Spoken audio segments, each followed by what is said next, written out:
Laurie Erdman.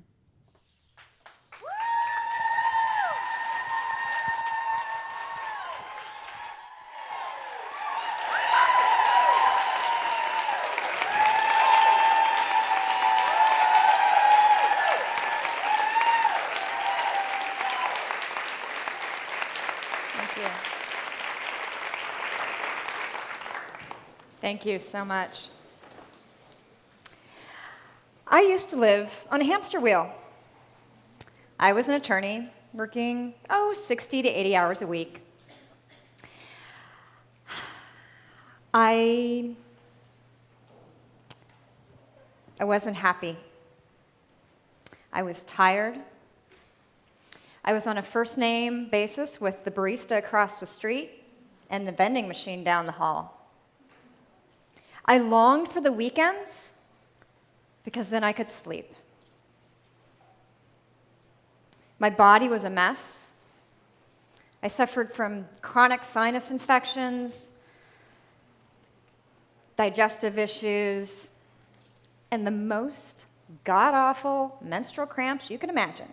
And I'm sure some of you ladies can. My body was screaming. It was like, stop the madness. Stop this stressful, too fast lifestyle. But I wasn't listening. I had deadlines. I had things to do. I had success to achieve. I didn't want to change, no matter how much it hurt. But everything changed on December 23rd, 2009. That was the day I was diagnosed with multiple sclerosis,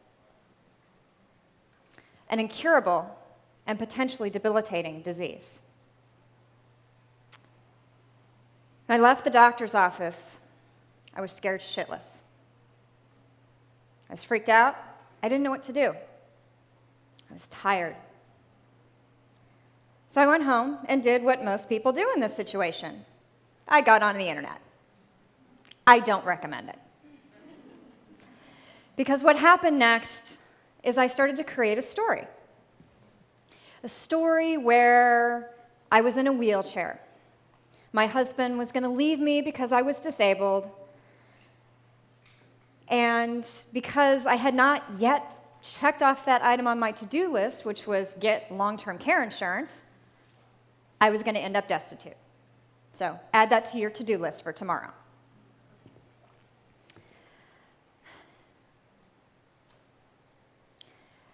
Every time my mind traveled to this really dark place, this voice came up from inside me and it asked, "Is that true? Do you know that that's going to be you?" Of course I didn't. I had no idea. I realized that this was an opportunity. This was a wake-up call.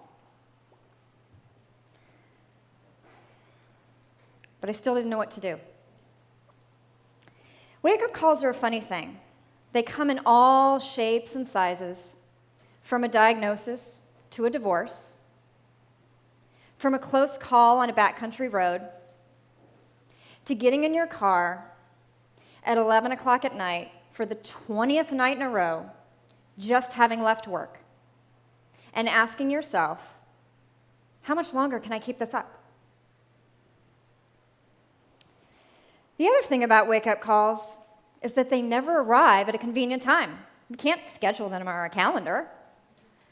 In fact, they always seem to arrive at a time when you feel less stable or the least capable of rising to the occasion. You're tired. You feel beaten down. The last thing you want to do is change. But change is what I did. I gathered every nutrition book that I had collected over the last 20 years, and that was a lot. I started to study, and I started to experiment, and I started to change my life. The result is that 40 pounds that I had gained from the vending machine started to fall off. I was no longer tired. And tonight I stand before you, defying the predictions of Western medicine, both symptom and relapse-free.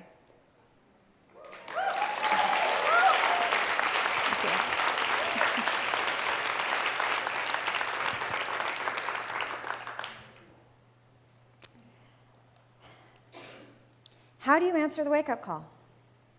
What do you do? Because you're so tired. Well, I learned a lot of things in this journey over the last 3 years, things that I want to share with you tonight. The first thing, and if it's the only thing you remember, then my job is done here. That is, within you, within each and every one of you, you have the power to step up and answer the wake-up call. That power is within you, it's within your grasp. It might be even on your bookshelf, but you have the power.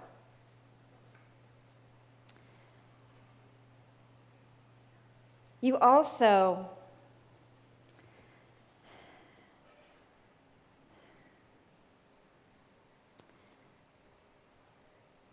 don't have to worry,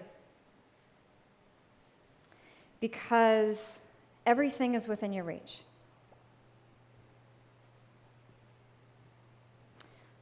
Everything you need is within inside you. Those voices, listen to them. But how do you do this? I've come to believe that a wake-up call is nothing but a bundle of energy. It's a catalyst. And all we have to do is find the outlet and plug right in. And direct the energy of that wake-up call in whatever direction you choose. You can direct it in such a way that that energy runs right over you. And that's what I did for many, many years. But this time was different. This time, I directed the energy out of the darkness and into something light and bright and amazing, an amazing new normal. And you can too. But how? How do you really harness the energy of a wake-up call? Well, I want to get practical on you. There are 3 things that you have to do. You have to fuel your body, fuel your mind, and fuel your purpose. Our body is made up of trillions upon trillions of cells. And every single one of those cells has, I like to think of it like a little power plant. Like any power plant, you need to fuel it in order for it to create energy. Consider if you were on your way home tonight and you stopped by the grocery store to fill your gas tank with corn oil. You wouldn't make it home, right? Well, the same thing happens when you fuel your body with the standard American diet. You know, the stuff, the overpackaged, the processed, the oversugared, oversalted, food-like substances. Your body doesn't run on those. So the first step is to fuel your body with whole, real, juicy, tasty, organic, nutrient-dense, alkaline foods. Now, I love food. And I'd love to tell you that kale and quinoa is all you need, ladies. It's all you need, but it's not. You also have to fuel your mind. We do that with our thoughts. And those thoughts are so incredibly powerful, that power inside you. Dr. Bernie Siegel has shown us that the thoughts a person thinks before they go in to cancer treatment determines the effectiveness of the treatment. We are that powerful. Our thoughts are the difference between self-sabotage and self-care. So the second thing you must do is change your thoughts. Get rid of the negative and instead change your thoughts to positive, loving thoughts. And you're going to hear some stuff tonight about how to do that. Things like gratitude, meditation. Your thoughts you can change. You can also ask better questions. Questions like, is that true? When I returned to work after being diagnosed, I walked into my office, and again that voice came up inside. This time it asked, "What are you doing here? Why are you here?" Well, I didn't have a clue, but I knew the job I had at that time was not it. And as much as I would have loved to quit that day, I didn't. Instead, I decided to turn my 6-hour-a-week hobby in pottery into a business as an artist. I threw myself into it. I was consumed by it. It was what I dreamed about at night, and it's the first thing that I thought of when I got up in the morning. It's what got me up in the morning. And I sent my work all over the world, and I was living my purpose because I was bringing beauty into people's homes.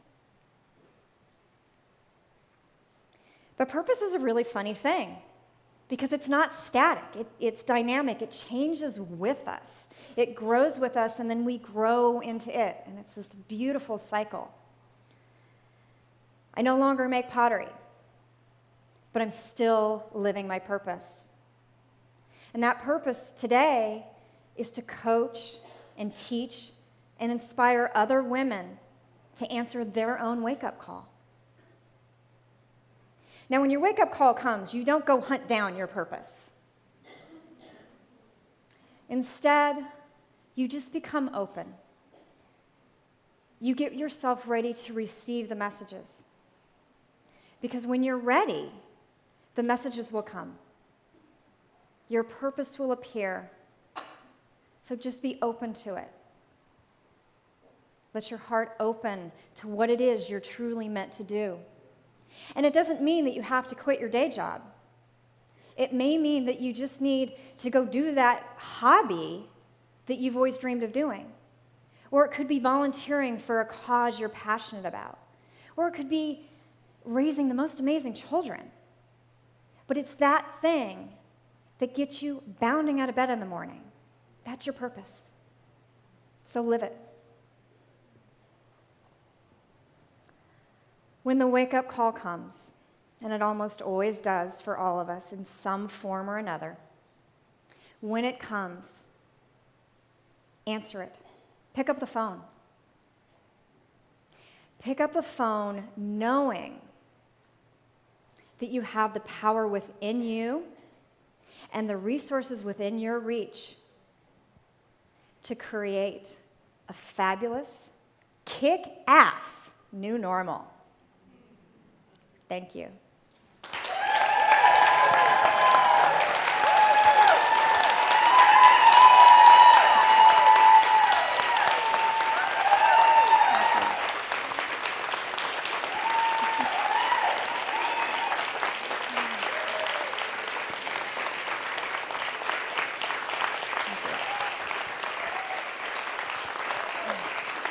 Thank you.